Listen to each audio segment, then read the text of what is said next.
My name is Adrian Hawthorne, 30 years old, and if there is one memory that still cuts like a blade, it is Thanksgiving night when my wealthy father looked me in the eyes and said, "You're trash." He said it casually, between sips of whiskey, but the words carried the weight of decades of disappointment, the kind that digs into your ribs and stays there long after the room falls silent. He didn't know I had already been building something that would one day threaten to bankrupt his company. He didn't know that every late night in a cramped Seattle apartment was spent creating a weapon disguised as a dream. My apartment was nothing special. A worn wooden table sat pressed against a wall with stacks of books and cluttered papers piled beside an aging computer screen that never seemed to sleep. The walls were bare except for a photo of me and my mother taken years ago by Lake Michigan. But that apartment was where Chain Pulse was born, a tech startup focused on blockchain for supply chain management. To anyone else, it was a gamble. To me, it was oxygen. When I wasn't sleeping, I was coding in coffee shops until my vision blurred, pitching to investors who shook their heads at the mention of blockchain. The idea was simple, yet powerful, transparent, efficient tracking that could reshape logistics from automotive manufacturing to global shipping. My father had dismissed the very same idea a decade ago, crushing me in front of his boardroom, with Caleb, my younger brother, smirking beside him like a prince watching a fool get thrown out of the court. That humiliation had fueled me ever since. Chain Pulse began as a fragile ember, laughed at and ignored, but slowly it caught fire. Clients began listening. Small contracts turned into bigger opportunities. Then, just last month, we closed a Series A funding round worth $15 million for me. It wasn't just money, it was validation, yet I told no one in Detroit, not my father George, the iron-willed chairman of Hawthorne Industries, not Caleb, the golden boy running operations at the family empire, not even my mother Evelyn, the only one I still spoke to. I wanted to keep it a secret until the right moment. But as Thanksgiving approached again, I knew I couldn't avoid going home. My father's voice on the phone was sharp and commanding. "Come home for Thanksgiving. Don't disappoint your mother." I didn't agree for him. I went for her, the woman who still called to ask if I was eating well, the woman who once bandaged my scraped knees when I was a boy. She always trembled when she said, "The family needs you." Adrian. Maybe she believed that. I wasn't sure I did. The flight from Seattle to Detroit felt heavier than usual, as though the plane carried not just passengers, but ghosts. As we cut through the clouds, I wondered what I wanted from this trip, to reveal my success, to finally confront my father, or was it simply to sit at a table, pretend for my mother's sake, and then escape back to the safety of Seattle? My chest tightened with each possibility. When I landed, Detroit greeted me with gray skies and biting wind. The roads I drove down were the same ones from my childhood, where golden leaves used to litter the yard as Caleb and I wrestled until my father barked at us to stop. I passed Hawthorne Industries, its glass headquarters towering like a monument to my father's ego. I didn't stop. I couldn't. Finally, the family mansion appeared, its iron gates still engraved with the Hawthorne name, a name that always carried more weight than warmth. The house loomed at the end of the drive, granite walls gleaming under the pale light, classical paintings watching from the windows like ancestors judging me before I even crossed the threshold. My mother hugged me at the door, her hands trembling as if afraid I might vanish again. "You've gotten thinner," she whispered. I smiled to reassure her, but her eyes lingered on me as though searching for the son who once belonged here. Then came the voice that froze the warmth in my chest. "Well, look who finally decided to show up." Caleb's tone was smooth, his gray suit perfect, his smirk as sharp as ever. Behind him, my father sat in his chair like a king on his throne, whiskey glass in hand, eyes already filled with disappointment. In that moment, I knew this Thanksgiving would not be a reunion, it would be a battle. I sat across from my father in the living room, the carved oak walls and towering fireplace making the air heavier than it should have been. My mother perched quietly on the edge of the sofa, her hands folded tightly as if she could stitch us together with sheer will. Caleb leaned against the doorframe, smirking like the perfect heir waiting for me to misstep. My father swirled the whiskey in his glass, his eyes never leaving me. "What are you doing in Seattle?" he asked. Though it wasn't really a question, his tone was sharp, almost mocking, still tinkering with that nonsense on a laptop somewhere. He sipped his drink before I could answer. as if my silence confirmed his disdain. I told him I had my own work. My voice was calm, low, steady. He raised his eyebrows, unimpressed, before gesturing toward Caleb. Hawthorne Industries is expanding. I need reliable people. Caleb's doing well, but this company is built on family. You should be here. Adrian, not chasing dreams that will amount to nothing. The words clawed at my chest, but I kept my composure. He didn't know about Chain Pulse. He didn't know about the $15 million in funding, or the contracts already lined up. I clenched my fists under the table, silently fighting the urge to shout the truth in his face. My mother tried to step in, her voice soft, asking him to let me rest, but Caleb couldn't resist his moment. Keep dreaming in Seattle, big brother, he said smoothly, slicing his words as if they were a blade. You're wasting your time while Dad and I build something real. The smirk on his face wasn't new. I'd seen it a decade ago in that boardroom when my proposal was laughed out of existence, when Caleb, just a teenager then, had been there to watch me fail. Those old wounds burned fresh again. I excused myself, retreating upstairs to my old room, where nothing had changed since I left. Bookshelves stacked with dusty technical manuals, a desk by the window overlooking the manicured garden, a bed too neat to feel like mine.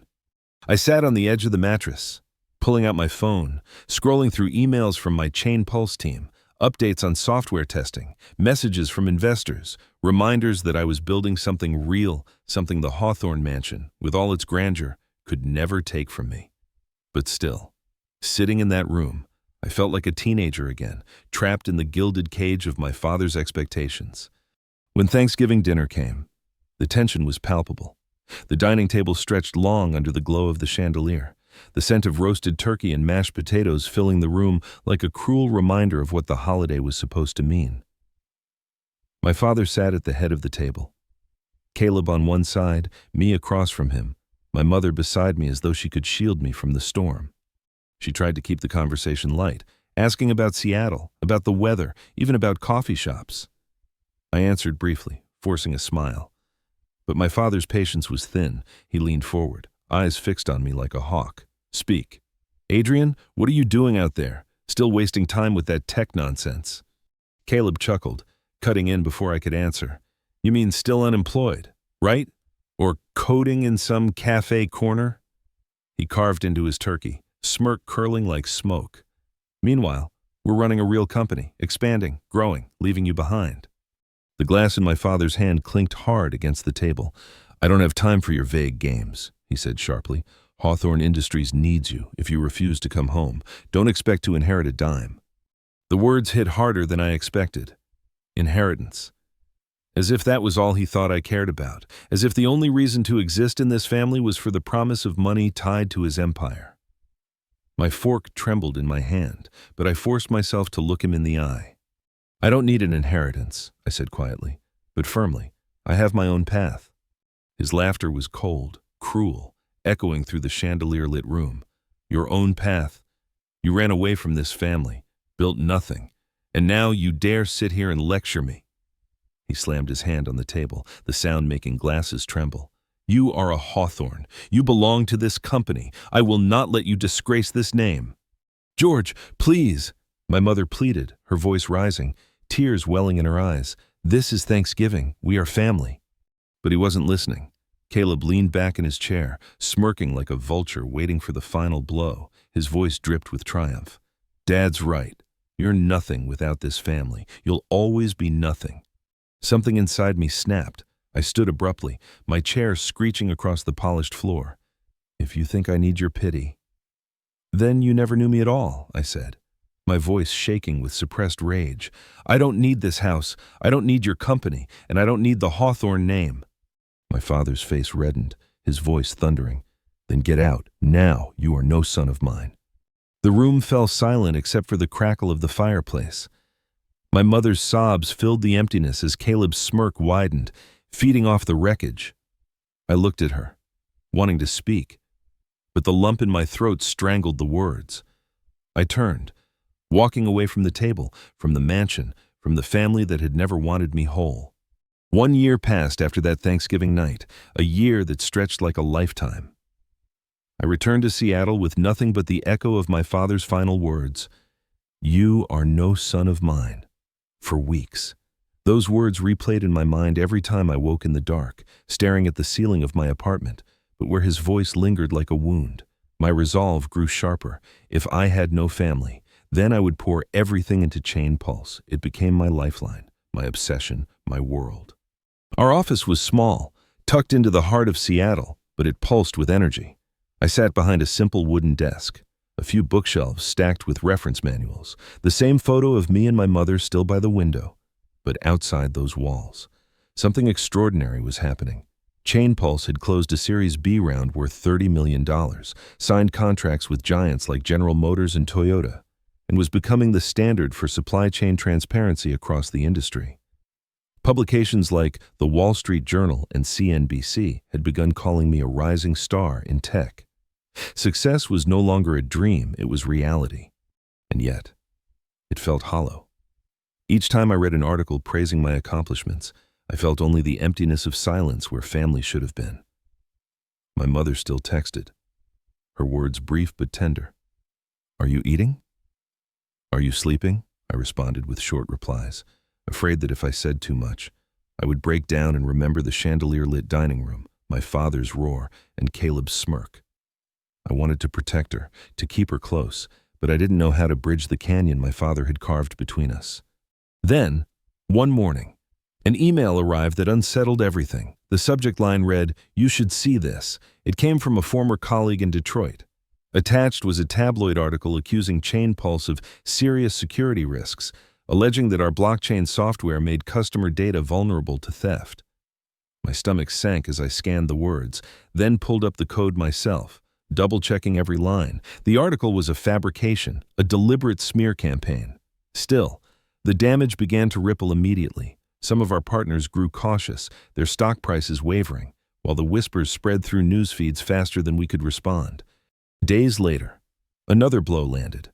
A small competitor in Chicago filed a lawsuit, claiming Chain Pulse had infringed on their patents. The claims were baseless, but they were costly to fight. It wasn't coincidence. This was targeted. Someone wanted Chain Pulse buried. I hired investigators, people who dug through contracts and digital trails. Weeks later, they returned with evidence that chilled me. The media company behind the tabloid had a contract with someone in Detroit. The payments traced back to an account linked to Caleb. My chest tightened as I held the report in my hands. It wasn't just competition. It was betrayal my own brother, working in the shadows with my father's blessing. That night, I called my mother for the first time in months. My voice shook, though I tried to steady it. "Do you know anything about the rumors against my company?" There was a long pause, then a sigh. "Adrian," she whispered, "I'm not certain, but your father and Caleb, they're furious. They've read about you in the news. They didn't expect you to succeed like this.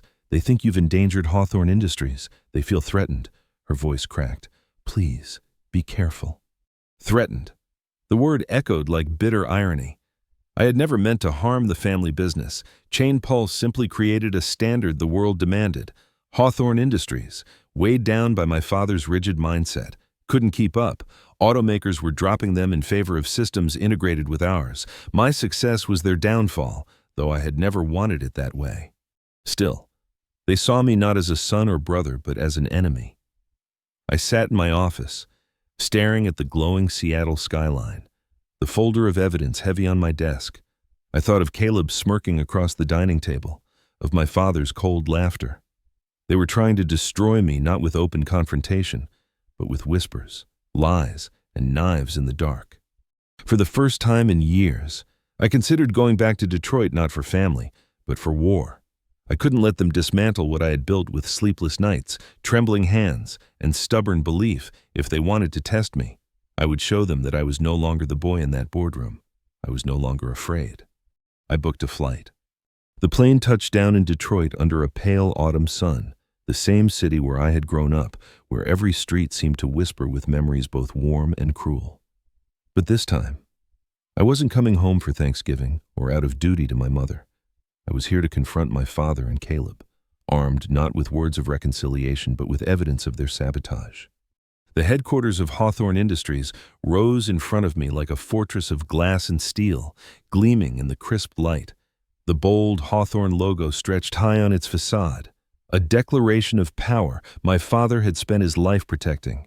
I gripped the folder of documents in my hand, every step forward reminding me that this wasn't just a visit, it was a reckoning. Inside, the lobby was exactly as I remembered, marble floors polished until they reflected every step, a massive ebony reception desk, and framed photographs of factories and assembly lines lining the walls. Employees glanced at me, some whispering to each other. They knew who I was, the prodigal son, the one who had walked away. Their stares slid across me like the eyes of judges, but I no longer cared. I asked for my father, my voice firm. Minutes later, I was led to the top floor, to the same boardroom where my dreams had once been crushed in front of him. My father sat at the head of the long mahogany table, a king on his throne, his gray hair neat, his shirt crisp, his glass of whiskey still within reach even at midday. Caleb stood at his side, immaculate in his tailored suit, his face betraying a flicker of surprise when he saw me walk in. "Adrian," my father said, his tone measured, though his eyes betrayed a hint of annoyance. "What do you want?" I didn't answer his question directly. Instead, I placed the folder on the polished wood with a heavy thud. The papers slid across toward him, contracts and emails laid bare. "I want you to stop," I said, my voice calm but unyielding. "The rumors about Chain Pulse, the lawsuit, this trail leads back to you. I have proof. If you don't end it, I'll take it to court, or the press." Caleb laughed lightly, though I saw his hand clench into a fist. "Paranoid," he muttered, smirking as he always did. "If your company is struggling, that's on you. Don't blame us." He shot a quick glance at my father, as if waiting for a cue. I leaned forward, meeting his eyes. "Paranoid, I have the invoices. Caleb, your name is on them. Media contracts, payments, everything. If I release this, you won't just hurt me, you'll take this whole family's name down with you." His smirk faltered, his complexion paling. But my father's voice cut through the silence. "You dare threaten me in my own company?" His words carried the weight of decades of command, the same tone that had once silenced boardrooms, employees, even my mother. He stood, pointing a finger at me. "Who do you think you are? You ran away from this family, from this company, and now you come back here with some nonsense startup and think you're better than us." Nonsense. I stood too, no longer willing to shrink beneath his gaze. Chain Pulse is reshaping the supply chain industry. We're signing contracts with the companies you've lost because you refused to adapt. I didn't want to hurt Hawthorne Industries, but you left me no choice when you tried to destroy me. If you continue, I'll make everything public. My father's face turned red, his voice rising to a roar. "You are no Hawthorne. You never were. Get out!" He slammed his hand against the table, the sound echoing through the room like a gavel of final judgment. For a moment, Caleb remained frozen, caught between his smirk and the reality unraveling before him. He looked at me with something I hadn't seen in years, fear.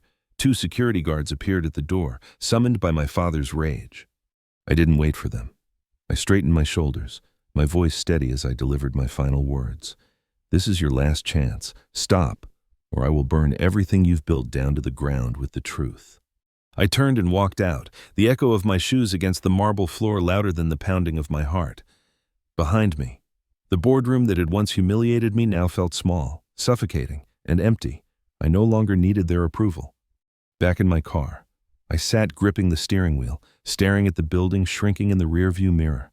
I had hoped foolishly, maybe that my father might pause, admit his mistakes, even just a fraction of regret, but he hadn't. And Caleb had only doubled down on his role as my father's weapon. The truth was clear. They hadn't changed. But neither had I. Chain Pulse was mine, and I would protect it at all costs, even if it meant going to war with the people whose blood ran in my veins. I flew back to Seattle the next morning, the city lights welcoming me like an old friend. As the plane descended, I pressed my forehead against the cold window, watching the skyline glow in the darkness. It felt different now. This was no longer just a place I lived, it was home. The ground where I had built everything from scratch. Detroit was nothing more than a shadow in my rearview mirror, and I intended to keep it that way. At the Chain Pulse office, I gathered my team. The open workspace buzzed with the hum of computers, whiteboards covered with notes, and engineers hunched over their desks. They looked up as I entered, their faces a mix of excitement and uncertainty. Word had already spread about the rumors and the lawsuit. They needed clarity, strength. "We're being targeted," I said, my voice steady. "But we're not going anywhere. I need everyone focused. Focus on the product, focus on the clients. Let the lawyers handle the lawsuit. Let the PR team handle the lies. Our work speaks louder than any rumor." There was silence at first, then nods, then determination flickering across their faces. These weren't just employees. They were partners in this war. They had bled into this company alongside me, staying late, sleeping on couches, eating takeout when deadlines crushed us. They believed in Chain Pulse not just as software, but as a movement.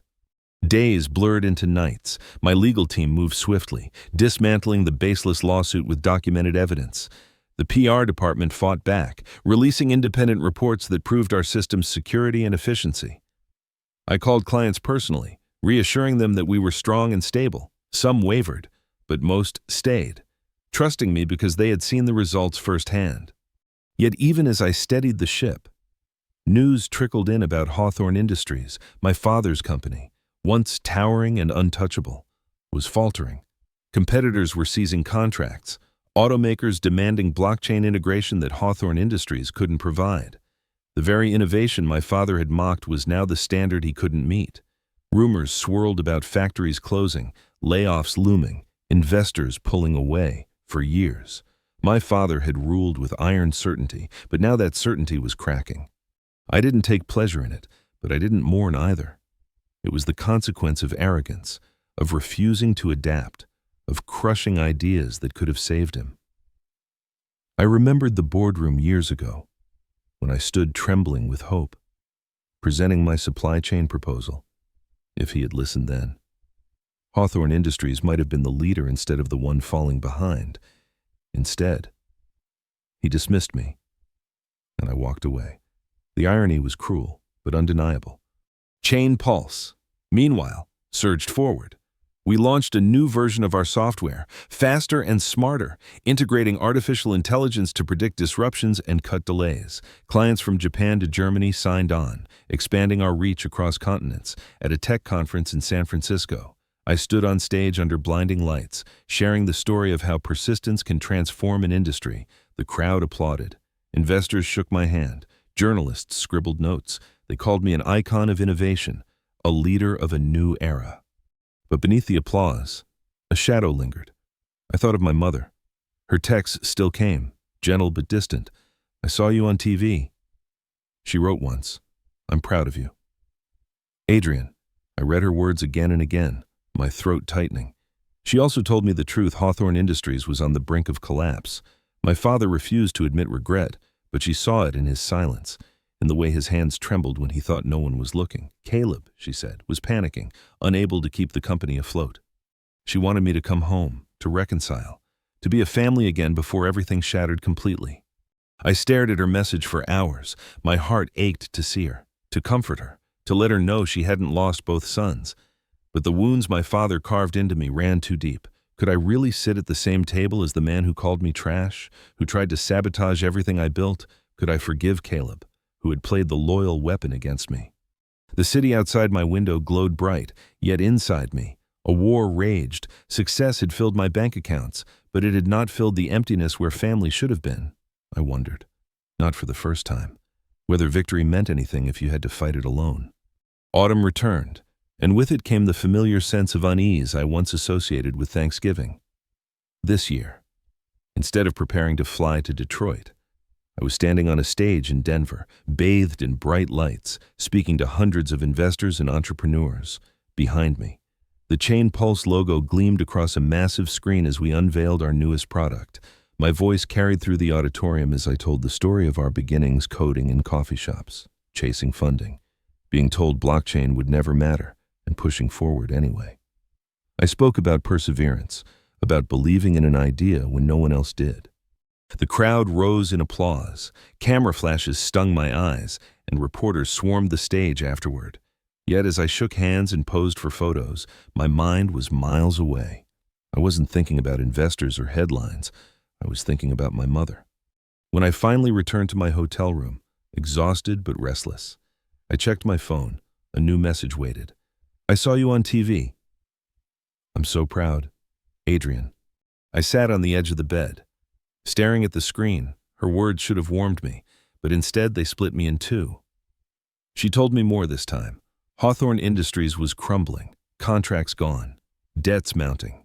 My father sat in silence most days, his pride collapsing along with the empire he had built. Caleb, desperate and overwhelmed, tried to patch holes in a sinking ship but failed at every turn. He regrets, she wrote, though he will never admit it. Please come back, Adrian. We need to be a family again. I let the phone slip onto the blanket, running my hands over my face. My chest felt heavy, torn between anger and longing. My mother deserved better than this. She had always been the quiet strength, the bridge between us, and she was still fighting to hold the family together even as everything fell apart.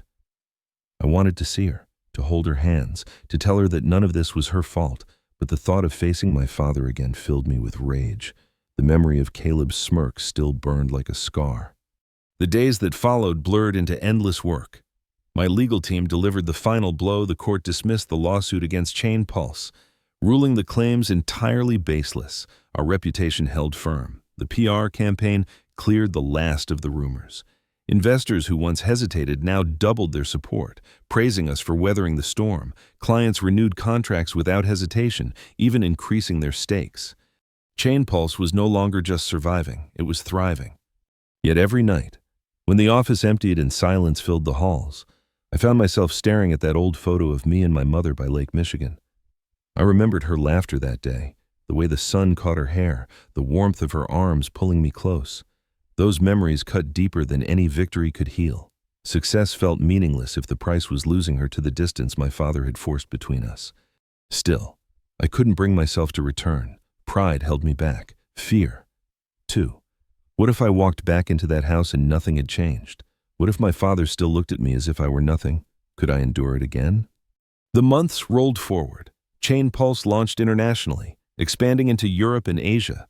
I traveled constantly, my passport filling with stamps, my name printed in magazines, my voice quoted in headlines. They called me a symbol of American entrepreneurship, proof that the underdog could rise. But none of those words mattered when I lay awake at night staring at the ceiling. The applause faded the moment the lights dimmed. What lingered was emptiness. I realized then that success could build walls just as high as failure. I had climbed from rejection to recognition, from poverty to prosperity. Yet I was still alone. The dream I built had saved me, but it hadn't healed me. And so, as winter crept into Seattle again, I stood by my window, watching the snow begin to fall. My phone vibrated with another message from my mother. Your father isn't well. Caleb is lost. Please, just come home for one night. I closed my eyes, torn between the fury of the past and the pull of blood I couldn't sever. Snow blanketed Seattle the morning I finally decided to book a ticket back to Detroit. I told no one, not even my team, who assumed I was traveling for business. But the truth was more complicated. I wasn't going for reconciliation. Not entirely. I was going because my mother's voice still lingered in my ears, fragile and pleading, asking me to come home for just one night. Maybe I owed her that much. When I arrived in Detroit, the city felt older, colder, as though time itself had chipped away at its bones. Driving through the streets toward the Hawthorne mansion, I saw the changes immediately. The iron gate was no longer polished, its once bright lettering dulled. The lawn, once trimmed to perfection, showed patches of neglect. Even the windows of the mansion seemed dimmer, like eyes that had lost their light. My mother greeted me at the door, her arms wrapping around me so tightly I thought she might never let go. She had grown thinner, lines deeper on her face, but her warmth was the same. Her voice trembled as she whispered, "Thank you for coming." Inside, the grandeur remained, but it felt like a stage set for a play whose actors had already left. The chandelier still glittered, the paintings still watched from the walls, the oak floors still shone, but everything seemed hollow. My father sat in his armchair in the living room, a blanket over his legs, a glass of whiskey untouched on the table beside him. For the first time in my life, he looked smaller. He raised his eyes when I entered, and for a fleeting moment, I thought I saw something softer there, recognition. Maybe even regret, but it vanished as quickly as it appeared. "So, you decided to show up," he muttered, his voice rougher, weaker, but still carrying the old edge. Caleb was there too, pacing by the fireplace. His suit was wrinkled, his eyes restless, his once cocky smirk replaced with exhaustion. When he saw me, his lips pressed into a thin line, but he said nothing. The silence stretched until my mother finally broke it, her voice firm despite its tremor. "We can't go on like this, not as enemies. You're still family. All of you." But family was a word that felt foreign in that house. I looked at my father, at Caleb, at the walls that had seen years of pride and scorn. "Family doesn't sabotage each other," I said quietly. "Family doesn't try to destroy what one of their own builds." Caleb's jaw tightened. "You destroyed us first," he snapped. "Your company took everything, the contracts, the clients were bleeding because of you." "I didn't take anything," I shot back, my voice rising despite myself. "I built something new. You lost because you refused to change. Don't blame me for your failure." The fire crackled behind him, the only sound in the room after my words fell. My father shifted in his chair, his hands trembling slightly against the armrest. "You think you've won," he rasped, "but all you've done is abandon your family. That will never be victory." For a moment, I almost let the anger boil over, almost let the years of bitterness pour out in one unrelenting wave. But then I looked at my mother, her weary eyes, her hands clasped together as if in prayer, and I swallowed it down. "I didn't abandon you," I said softly. "You abandoned me the day you told me I was nothing." My father's eyes flickered, and though he said nothing, I saw the truth buried deep in them: regret. He would never speak it aloud, but it was there, like a shadow he couldn't escape. Caleb turned away, his shoulders sagging as if the fight had drained out of him. The evening passed in strained silence. We sat at the dining table. Though no words bridged the distance, my mother tried, asking about Seattle, about Chain Pulse, about my life, and I answered only for her. My father remained silent, staring into his glass, while Caleb pushed food around his plate without eating. When the night ended, I stood at the door with my suitcase in hand. My mother hugged me once more, her tears dampening my shoulder. "Please don't stay away so long this time," she whispered. I wanted to promise her, but the words stuck in my throat. Instead, I kissed her forehead and left. Driving away from the mansion, I glanced in the rearview mirror one last time. The house loomed in the distance, smaller with every passing second, until it disappeared into the dark. I felt no triumph, no closure, only the heavy weight of knowing some wounds never heal. Back in Seattle, the glow of the skyline greeted me once again. The office lights of Chain Pulse still burned late into the night, my team working tirelessly, unaware of the storm I had just walked through as I stepped inside. The familiar hum of servers and quiet chatter of engineers felt like home in a way Detroit never had. I sat at my desk, the old photo of me and my mother by Lake Michigan illuminated by the lamp. I traced the frame with my fingers, wondering if she would ever truly forgive me for keeping my distance. The confrontation in Detroit had left me hollow. My father had not apologized, Caleb had not relented, and my mother had been left to carry the weight of our broken family. I had gone there half expecting some glimmer of reconciliation. But instead, I found only ruin. The empire my father had built was collapsing, but he still clung to pride like a drowning man clutching a stone. Caleb, once smug and untouchable, looked more like a boy lost at sea than the heir of a legacy. And me, I was stronger.